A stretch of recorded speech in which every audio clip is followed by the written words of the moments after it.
Hi everyone, it's Ren here, and I'm planning to just record a quick video today, not too long, because sunset is kind of ongoing, so it will be dark soon, and I always try to be concise. Usually, often fail, but um, yeah, in this video, I'm just going to talk a little bit about uh, the condition of being a very thinky INFJ, and as a result of that, having to live with this constant sort of suspicion on the parts of some people that like I might be a thinker, but just in general, like living on the sort of more, T side of the INFJ spectrum. Obviously, being a feeler, but at the same time, sort of having a well developed TI on like what it can involve for INFJs of this type, of this subtype, if you like.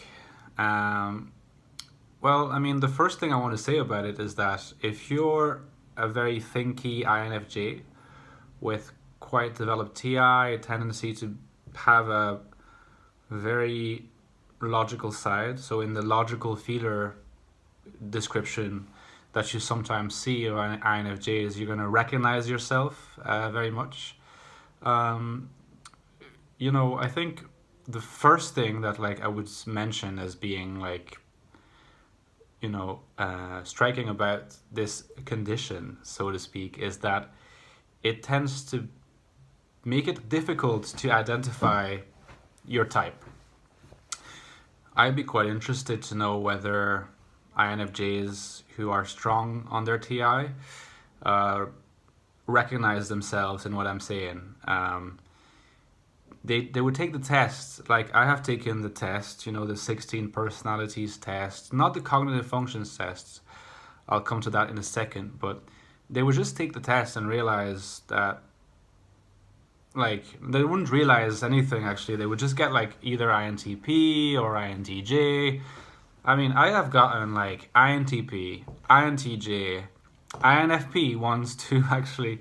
Like the first time that I took the test and got feeler, like I got INFP, which is hilarious. So like out of all the INs, INFJ is literally the one I never got, which is hilarious because ultimately I identified that I was one, I even got ENTP once, because I'm not like I'm an introvert, but I can be quite assertive and social when I want to. I need it all the time to recharge, but I'm not necessarily shy. In general, like not that much. So on a good day, like you'd sort of score E on the 16 personalities test or on other ones. I even got ENTJ. Like it's hilarious. I mean, it tells you a lot on like how much mood impacts tests, I guess, but also the dodginess of tests because it's so obvious that I'm not an ENTJ. It's probably also obvious that I'm not an ENTP.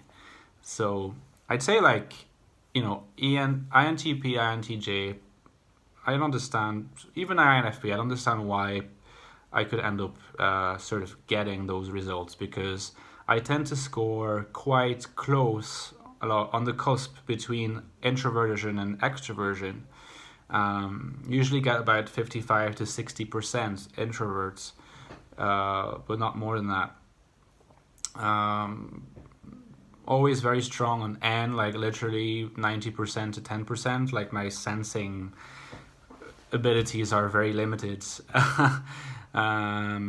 Then on TNF, like always scored on like T, like except that one time with INFP, never scored ENFP or ENFJ. Obviously, it was always TTT. Like, and in the first few times I took the test, like I got 70% on T. It was crazy, like much more T than F. And that's because again, like a test is limited because it asks you what, in your opinion, should be done or whatever, not what you would do, in a situation in which you have to make a decision in relation to the decision making functions. Like, of course, I'd often be like, yeah, like logic is more important than feelings. Yeah, like whatever, like justice is more important than mercy. These things that like contribute to giving more of a tea sort of flavor to a type. But actually, like this would be, only my opinion. Actually, in practice, I am much more into mercy, I think. And like I take people into account a lot. Sometimes I repress that a little bit, but I do take them into account. Give me a second. It's getting a bit dark, so I'll turn this on. See if that works. Yeah, it works. I mean, that kind of light is ugly. It's ugly in general, but I dislike it even more when it's like this. But hey, I'm a minimalist and I don't, like, actually most of the things in this flat I like because of how simple and bare they are. I'm quite a minimalist, really, but that light, ugh. Anyway, to come back to the topic, yeah, I get tea like constantly, and it just required basically not being satisfied with the results I was getting. I would get P often as well, and I think that would be not unusual for INFJs to be like on the cusp between P and J as well. There are lots of INFJs that are not particularly fitting in the standard sort of stereotypes about being a judger versus being a perceiver. It's quite interesting because once you get into the function stacks, you realize actually INFJs are dominant perceivers, so it's not so surprising.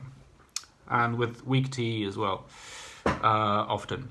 So yeah, like I mean, I was just dissatisfied, and at the same time, I kept being drawn to the test for some reason. I guess like I was in this quest for identifying or recognizing more myself, and so I was chatting to a friend, an ENTP, who had kind of relatively quickly got ENTP, even though he got ENTJs. Like it became quite clear he was more of an ENTP type, and it kind of fitted him, very clearly a thinker. And he kept saying like, yeah, but you're so, at the time we're not discussing functions, and he was like, but you're so feely and like romantic and sensitive, like in a very obvious way. Like in reality, if anybody who's my friend would say that like being sensitive is one of my core traits, like behind the mask, behind the persona, perhaps, but like it's obvious, really obvious, and really affectionate as well. But like, I kept thinking, yeah, but like then what? And I read descriptions of the INFJs as being like this super empathetic mystic that was always caring about the world and others, and I was like, yeah, I don't really recognize myself in that either. Like, I mean, and so I was kind of like typeless, or I kept changing types. The INTJ was the type that I embraced quite seriously for a while when I discovered the meaning of NI, because I was like, NI is me.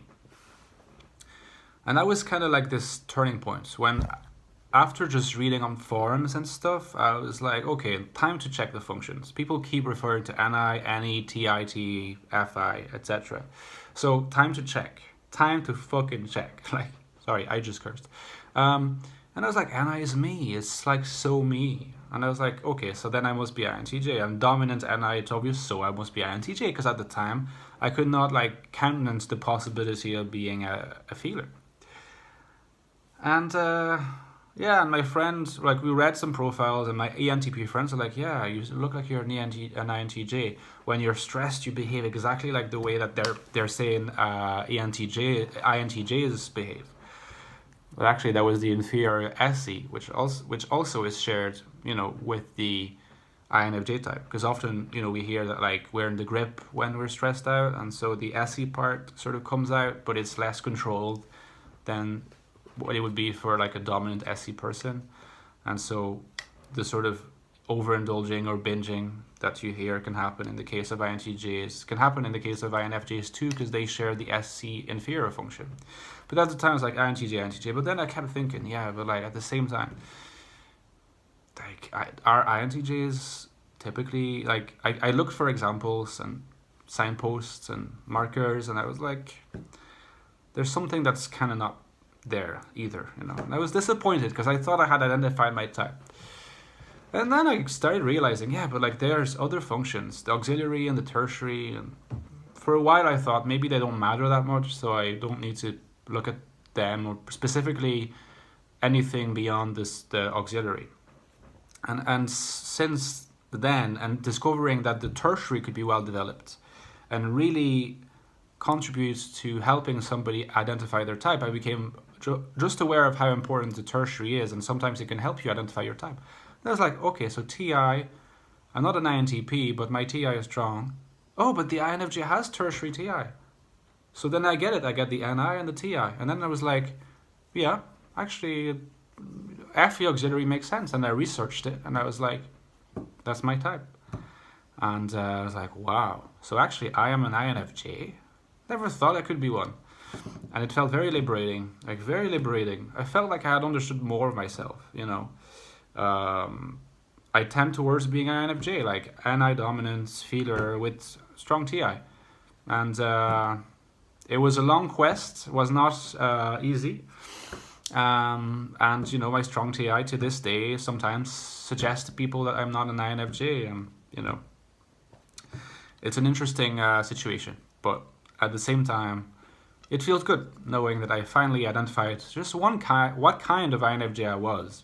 And in fact, my thinking is strong, but my intuition is like by far what dominates my life, as it should, as a dominance, introverted intuitive.